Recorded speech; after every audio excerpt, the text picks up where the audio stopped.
Ketua Pemuda PAS Selangor Muhammad Syukri Omar menegaskan pendirian yang jelas dan konsisten berhubung isu pembinaan kuil haram yang didakwa didirikan secara tidak sah di atas tanah milik pihak lain. Menurut beliau, isu berkenaan bukanlah isu kebencian agama ataupun perkauman, sebaliknya melibatkan pelanggaran undang-undang serta kelemahan penguatkuasaan oleh pihak berkuasa tempatan. Muhammad Syukri menegaskan bahawa setiap binaan yang didirikan tanpa kelulusan pihak berkuasa dan tanpa kebenaran pemilik tanah adalah tidak sah di sisi undang-undang tanpa mengira agama, kaum dan latar belakang.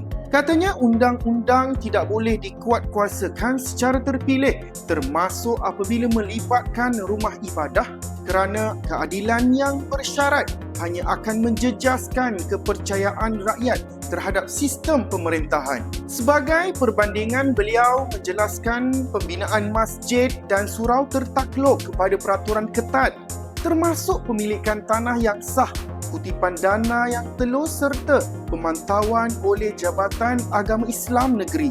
Sehubungan itu, beliau berpandangan pendekatan yang sama wajar dikenakan terhadap semua rumah ibadah atau prinsip keadilan yang kesaksamaan. Beliau turut mencadangkan agar satu mekanisme pemantauan dan audit diwujudkan bagi memastikan setiap rumah ibadat itu dibangunkan mengikut lunas undang-undang. Dalam masa yang sama, Muhammad Syukri menolak sekeras-kerasnya sebarang cubaan mengapi-apikan sentimen agama dan perkauman sambil menegaskan toleransi tidak boleh dijadikan alasan untuk membenarkan pelanggaran undang-undang ini berterusan. Beliau menggesa kerajaan dan pihak berkuasa tempatan bertindak tegas, telus dan berprinsip demi memelihara keadilan serta keharmonian jangka masa panjang negara. Ikhman Ibrahim melaporkan berita Harakah Daily.